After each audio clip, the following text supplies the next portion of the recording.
नमस्कार, मैं रवि तिवारी। आप देखना शुरू कर चुके हैं लोकल टीवी छत्तीसगढ़।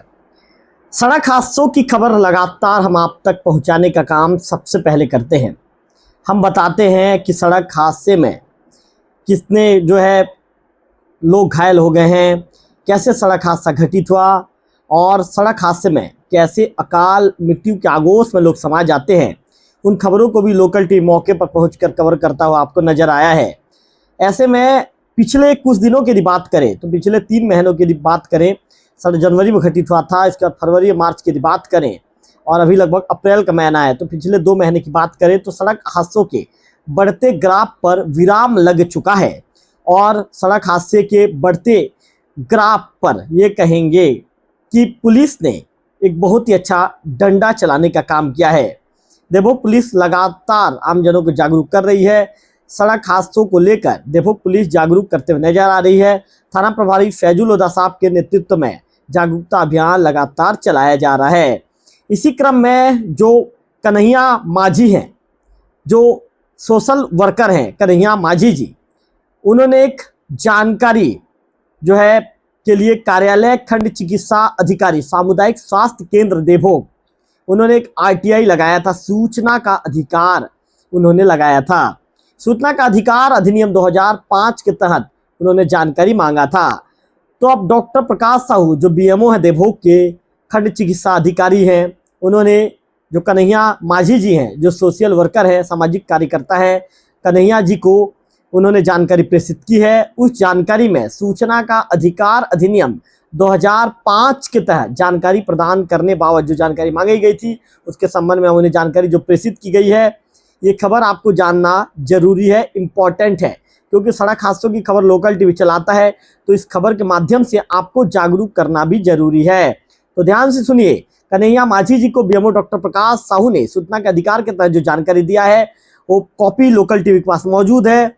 उस कॉपी के मुताबिक, दिए गए जानकारी के मुताबिक आगे कहा गया है कि प्रति श्री कन्हैया माझी जी उपरोक्त संदर्भित विषय के अंतर्गत लेख है कि आपके द्वारा ऑनलाइन आवेदन में प्रेषित आवेदन में सामुदायिक स्वास्थ्य केंद्र देवभोग में जनवरी 2025 से आवेदित तिथि तक दुर्घटना में घायल होकर शासकीय अस्पताल देवभोग में उपचार के लिए लायक कुल मरीजों की संख्या 89 इस तरह की चीजों का जिक्र है। और उपरोक्त दुर्घटना में मृत हुए व्यक्तियों की संख्या 38 है।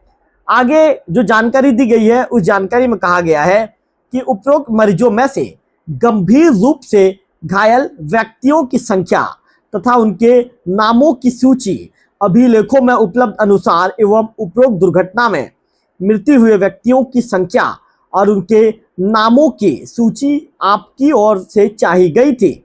शेष जानकारी सूचना का अधिकार अधिनियम 2005 की धारा 8 ब्रैकेट में, उसके बाद फिर ब्रैकेट में आई के तहत निजी एवं गोपनीय जानकारी होने के कारण दिया जाना संभव नहीं है। जन सूचना अधिकारी डॉक्टर प्रकाश साहू जो वर्तमान में खंड चिकित्सा अधिकारी है, ब्लॉक मेडिकल ऑफिसर है, सामुदायिक स्वास्थ्य केंद्र देवभोग के, उन्होंने 20/3/2026 को उन्होंने अपने कार्यालय से कन्हैया माझी जी को जो जानकारी है पत्र के माध्यम से उनके चाही गई जानकारी पत्र के माध्यम से संख्यात्मक जानकारी दी है। तो एक बार फिर से आपको बता दूं कि 2000 जिस तरह से जनवरी 2025 से आवेदित तिथि तक दुर्घटना में घायल होकर, ऐसी जानकारी है 20/3/2026 आवेदित तिथि तक जो जानकारी है उस जानकारी के मुताबिक 89 लोग जो हैं ये देवभोग अस्पताल में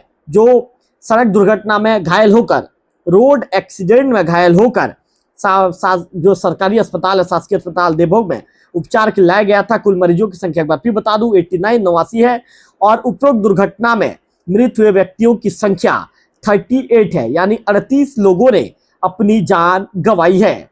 तो इस खबर को आप तक पहुंचाने का उद्देश्य था कि देखिए, लोग सड़क हादसे में जब घायल होते हैं तो उन्हें तुरंत यहाँ पर जो भी है मदद, चाहे 108 जाती हो या देवभोग का जो सरकारी अस्पताल के एम्बुलेंस मौके पर पहुंचती है, उन्हें लेकर देवभोग के सामुदायिक स्वास्थ्य केंद्र लाया जाता है। चूंकि वो ज़्यादा गंभीर होते हैं, ऐसे में यहाँ के चिकित्सकों से जितना हो सके उतना उपचार अपने जो है यहाँ के जिस लेवल का उपचार देवभोग में होता है उस लेवल का उपचार दिया जाता है, और उपचार दिए जाने के बाद उन्हें उच्च सेंटर के लिए रेफर कर दिया जाता है। ऐसे में स्थिति कई बार जब वो गंभीर स्थिति में रहते हैं तो रास्ते में हुए दम तोड़ देते हैं, कई बार देवभोग के सामुदायिक स्वास्थ्य केंद्र में दम तोड़ देते हैं। आज से मैं आपको बताना चाहूंगा कि लगभग जनवरी महीने में एक सड़क हादसा लगभग 20 जनवरी से लगभग 23-24 जनवरी के बीच में जो घटित हुआ था, उस सड़क हादसे में 2 बाइक टकराई थी और सड़क हादसे में 3 लोगों की जो है मौत हो गई थी। उसी दिन एक घटना घटा था और उरमाल में भी एक व्यक्ति की मौत हुई थी। तो निश्चित तौर पर इस सड़क हादसे की खबर हम आपको दिखाते हैं तो हमेशा जागरूक करते हुए भी नजर आते हैं। कन्हैया माझी जी जो सामाजिक कार्यकर्ता हैं, बीजेपी के युवा नेता भी हैं, कन्हैया जी अधिवक्ता भी हैं। तो अधिवक्ता महोदय, सामाजिक का जो कार्यकर्ता कन्हैया जी, उन्होंने जो है जन सूचना जो है सूचना का अधिकार लगाया था, उन्हें जानकारी चाहिए थी। उनका उद्देश्य भी था कि लोगों को जागरूक किया जाए। तो कॉपी लोकल टीवी के पास मौजूद है और उस कॉपी के अनुसार जानकारी मैं आप तक प्रेषित करने का काम कर रहा हूं। तो निश्चित तौर पर जो है बार बार हम आपको इस तरह की खबरें दिखाकर जागरूक करने का प्रयास करते हैं। बार बार हम आपको खबरें दिखाकर आपको बताते हैं कि आपका जीवन कितना इंपॉर्टेंट है, आपका जीवन कितना अमूल्य है। तो आप समझिए, अपने जीवन को समझिए, अपने अमूल्य जीवन के उस महत्व को समझिए। और जब भी, चूंकि अब लोकल टीवी ने जिस तरह से खबरें दिखाई है, लोगों को जागरूक करने का प्रयास किया है, ग्रामीण अंचलों में चर्चा होती है कि भाई आपको देवभोग की सड़कों पर आप नशा करके नहीं चलना है। धीरे धीरे लोगों के अंदर भी जागरूकता नजर आने लगी है। उसी का परिणाम है कि आज जो है लगभग 2 महीने से ज्यादा का समय हो चुका है, सड़क हादसों के बढ़ते जो है ग्राफ पर विराम लगा है। हालांकि छुटपुट घटना हो रही है लेकिन बड़ी घटना नहीं हो रही है। लोग भी जागरूक हो चुके हैं, लोगों को भी पता चल गया है कि भाई अब मुझे नशा करके सड़क पर वाहन नहीं चलाना है। लोगों को भी पता है कि यातायात के नियम कायदे का हमको पालन करना है। लोगों को भी पता है कि हेलमेट पहनकर हमें सड़क पर चलना है। लोगों को पता है कि 4 पहिया वाहन में हमें सीट बेल्ट पहनकर चलना है, तभी हम सुरक्षित रह पाएंगे। फिलहाल इस वीडियो में इतना ही। अगले वीडियो में फिर होगी आपसे मुलाकात, तब तक बने रहिए लोकल टीवी छत्तीसगढ़।